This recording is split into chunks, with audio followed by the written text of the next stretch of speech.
안녕하세요. 송영선입니다. 시사 360 시작하겠습니다. 러시아의 Tu-95 전략폭격기 A-50 조기경계 경보기, 우리 카디즈 한국의 방공 식별구역을 넘어오고 독도 상공을 침범한 이런 러시아의 전폭기나 중국의 홍기6 같은 전략폭격기보다 더 무서운 사실이 있습니다. 일본의 태도입니다. 이런 중국과 러시아의 전략폭격기 조기경계 경보기가 날아든 데 대해서 대응한 우리 군에 대해서 일본은 독도에서 러시아 군용기 사격을 왜 한국이 나서냐, 이건 일본 영토다라고 항의한 것입니다. 아직도 청와대는 혹은 아직도 문 정권은 일본이 얼마나 무서운 나라인지를 모르고 있는 것 같습니다. 그러니까 그제까지도 일본에 대해서 극일하겠다, 끝까지 싸우겠다고 얘기하고 있습니다. 정말 끝까지 싸우겠다라는 게 진심이라면 독도에서 일본과 일전을 불사할 정도로 우리 해군력을 갖추고 있는가요? 공군력을 갖추고 있는가요? 뭐 경계로 혹은 공포탄으로 저는 도저히 이해가 안 되는 게, 전번에 천안함 사태 때도 그랬습니다. 그 후에도 우리가 몇 차례 그런 경우가 있었습니다. 이 기관총을 발사한다라는 것은 정말 새떼한테나 쏘는 거지. 전략 폭격기가 날라드는데, 조기 경보기가 날라드는데 기관총으로 경고를 한다? 대응을 한다? 웃음거리밖에 안 된다고 생각합니다. 우리의 능력이 고수준이라는 걸, 사실은 그 이상의 수준인데도 고수준밖에 안 된다는 걸 보여주는 것처럼 상대방에게 그런 인식을 줍니다. 안 하는 것보다 더 못하다는 거죠. 다시 되돌아가서 일본과 독도에서 항전할 준비가 돼 있나요? 말로는 독도 우리 땅 확실합니다. 그러나 일본이 지금처럼 동북아에서 또다시 이와 유사한 사태, 다시 말하면 중국과 러시아가 공동 군사 훈련을 한다. 여기 카디즈는 한국의 영해가 아니다. 우리가 한국 영해를 침범한 게 아니다. 러시아나 중국이 같은 소리 하고 있습니다. 중국은 얼마나 이 능글능글 징그러운 소리를 하고 있습니까? 우리가 어떻게 한국과 중국은 사이가 이렇게 좋은 우방국 사이인데 감히 한국 영토를, 영해를 영공을 침범하겠습니까? 카디즈는 한국 영토가 아닙니다. 환장할 지경입니다. 러시아는 뭐 지금 갑자기 속보를 보낸 게 뭐라고? 처음부터 계획한 건 아니다. 한번 봅시다. 여기에. 예. 영공 침범 관련해서 러시아 쪽에서 기계 오작동인 듯 싶다. 깊은 유감. 이거 뭐 가지고는 옵니까? 이것도 무관이 보냈어요.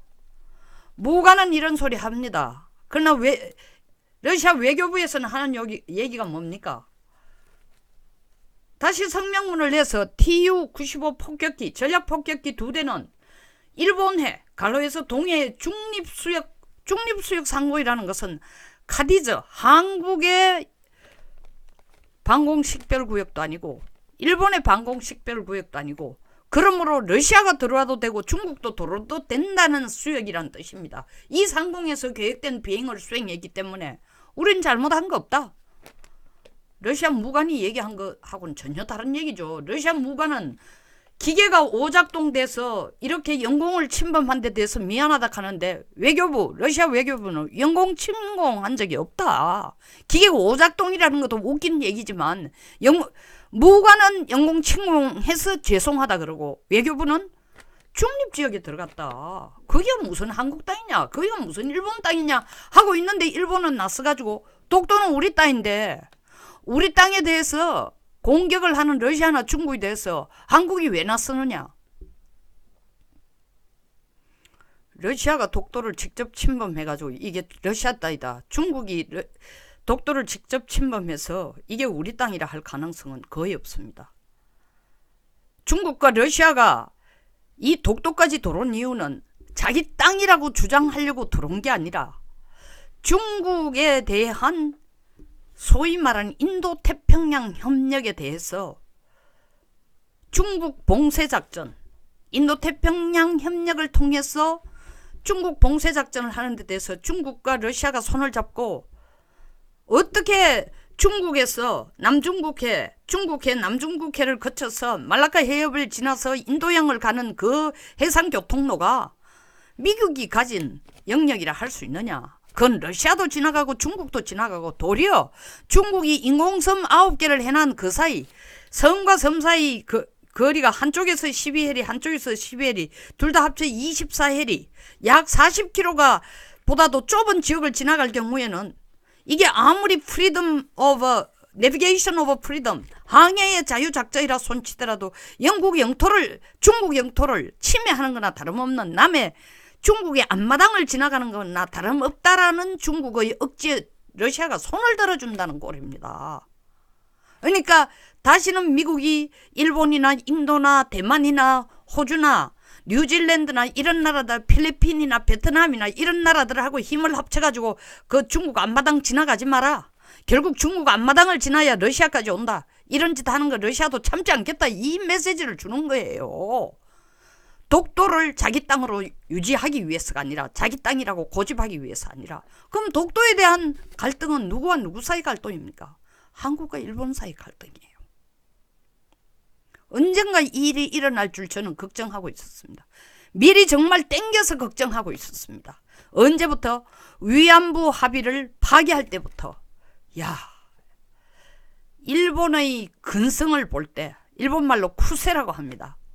절대로 간단히 안 넘어갈 것이다. 왜 제가 그 생각을 했냐? 제가 천재라서 아니에요. 점쟁이라서 그거 아닙니다.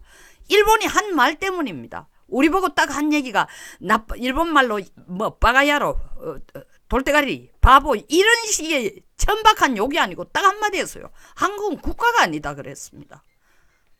이렇게 국제사회에서 국가가 아닌 거로 인정하면은 너들은 국가가 아닌 곳에 사는 사람들은 국민도 아니에요. 너들은 종이나 노예와 다름없는 존재들에 불과하다라는 거죠. 야만인이라는 거냐 미개인이라는 것입니다. 그런데 그들이 독도를 국가가 아닌 나라가 가지고 어떻게 땅을 가질 수 있습니까? 그러니까 독도는 일본 땅이라는 거예요. 그리고 들어와서 그걸 못 믿겠으면 우리 들어와서 한국의 해군하고 싸워서 일본 땅인 걸 한번 보여주겠다고 얘기할 때에 과연 우리 해군 전력으로 일본을 이길 수 있을까요? 육군은 한국이 강하다고 하고 있습니다. 뭐 중국이 잠수함 만들고 중국이 항공모함을 2대나 건조하고 하니까 일본이 우습게 보입니까? 일본 해군력 세계 2위입니다. 1, 2차 전쟁 때 사실은 항모를 미국보다 더 많이 더 빨리 만들었습니다. 항모의 힘을 얻지 않았다면 1941년 12월 7일 하와이에 있는 진주만 공격도 할 수 없었습니다. 그들은 그때 벌써 항모에서 타고 항모에서 출격하는 폭격기들을 다 그 항모의 진짜 이 활주로 길이가 길어봐야 보통 한 300에서 370입니다. 거기에 줄이 4개 있어요.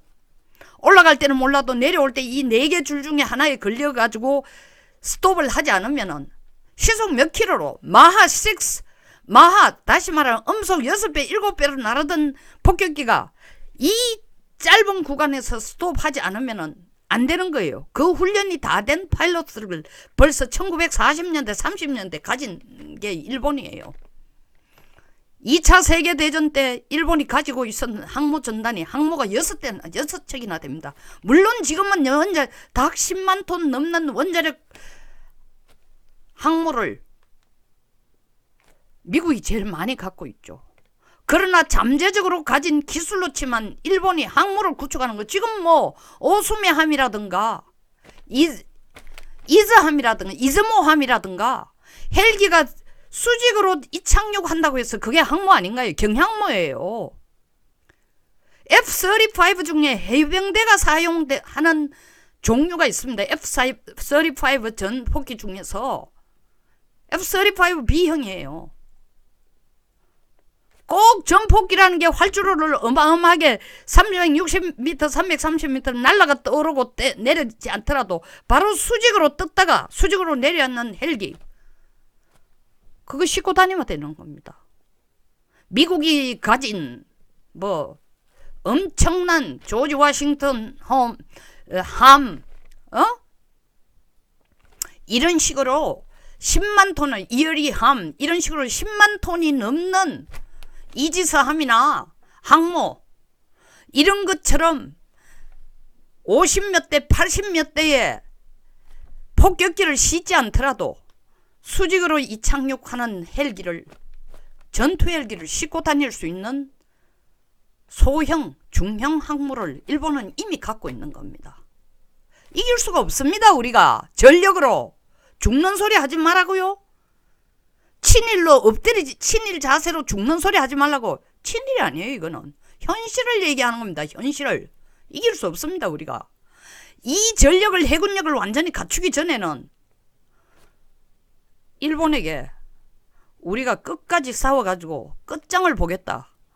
지금은 국산화가 안 돼 있지만 조만간 하나하나 국산화를 해나가겠다. 여보세요. 국산화 함부로 하는 거 아닙니다. 우리가 보람에 전투기 국산화 한다고 지금 한 지가 얼마 됩니까? 20년 가까이 됩니다. 그 전투기 아무나 만드는 거 아닙니다. 그것도 5세대 전투기. 일본은 평화헌법 때문에 전투기, 잠수함 전부 100% 거의 자국의 기술로서 만들 수 있는 수준으로 개발을 다 하고 있습니다. 자국의 수준으로 개발하면 미국에서 사오는 것보다도 3배 이상으로 돈이 들지만 연구 개발 다 해놓은 겁니다. 우리는 지금도 뭐라고 얘기합니까? T-50 같은 것도 뭐 완전히 100% 국산화. 솔직해집시다. 100% 국산화 아니에요. 로키드 마틴하고 공동 생산입니다. 핵심적인 부품, 핵심적인 기술 미국이 지원하지 않으면 T-50 100% 국산화가 아니에요. 가져와가 우리 손으로 부품을 다 조립한다고, 한국에서 조립한다고, 그게 국산화 아닙니다. 이게 대한민국 현실이에요. 그나마 좀 힘을 내서 가야 되는 상황인데 이 문정권에 들어와서는 재래식 군비도 다 9.19 합의해가지고 다 옷 벗고, 그것도 모자라서 전작권을 빨리 환수하겠다고 난리를 치면서 정경두 국방부 장관 아무리 해임하라 해도 절대로 해임 안 할 겁니다. 그 사람이 거기에 국방부 장관 자리에 앉아 온갖 치욕적인 모욕을 다 받으면서도 그 자리에 앉은 이유는 딱 하나입니다. 문재인 대통령에 대한 충성심, 전작권 조기 환수하는 거로 자기 임무, 평생의 국가를 위해서 일했다라는 착각을 하면서 그렇게 지금 세뇌가 돼 있어요. 조기 환수하면은 일본이 독도를, 일본 해군력을 가져 들어와서, 일본 공군력을 가져 들어와서 우리를 공격하면, 일본이 미국도 안 만드는 6세대 전투기를 일본이 만들고 있다는 걸 아셔야 됩니다. 말로 싸우는 게 일본과 싸우는 게 아니에요. 무역전쟁으로 끝날 것 같지가 않습니다. 무역전쟁으로 우리가 어느 정도 기진맥진되고 난 데는 어느 날 이때까지 일본이 해오던 것처럼 독도를 정말 자기 땅이라고 해상 자위대를 끌고 들어오고 항공 자위대를 끌고 들어오면 우리는 어떡할까요? 그런 일 없다고요? 보세요. 트럼프 지금 절대 안 나서잖아요. 최악의 경우 트럼프가 누구 편을 들겠습니까? 최악의 경우 한국이 아닙니다. 일본 편을 듭니다. 국력을 키우기 전에, 군사력을 키우기 전에 촐싹거리면 안 됩니다. 진짜 얻어 터지게 되어 있습니다. 정말 1910년보다 더 추악한, 더 초라한 꼴이 될 수도 있어요. 잃어버린 20년이라는 어마어마한 암흑의 시기를 가지고 있으면서도 일본은 세계 3위의 경제대국의 자리를 뺏기지 않았습니다. 그런 나라가 일본입니다. 이번 참여한 선거에서 아베가 개헌 저지선을 훨씬 넘을 정도로 압승을 하지는 않았지만 개헌 저지선, 집단 자위권 이미 인정이 됐습니다.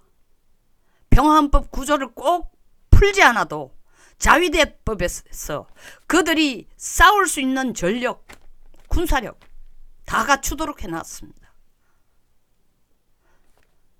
헌법 구조를 푸는 것은 그냥 국제사회에 보여주면서 우리도 헌법에서조차 정상적인 국가가 될 수 있도록 인정하고 있다라는 보여주기식이지,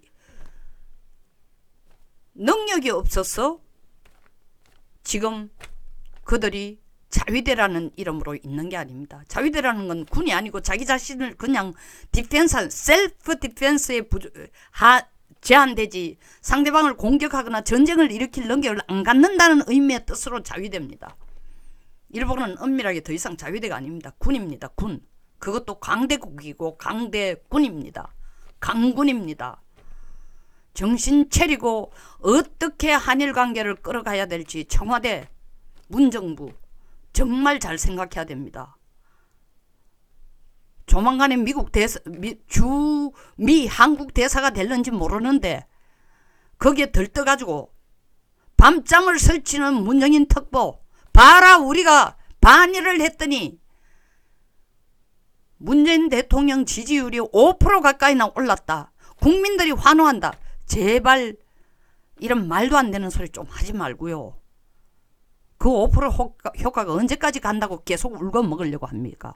그런 식으로 가면요, 미국으로부터 한국에서 대사 발령나도 미국에서 아그레막 못 받아요. 조국 마찬가지입니다.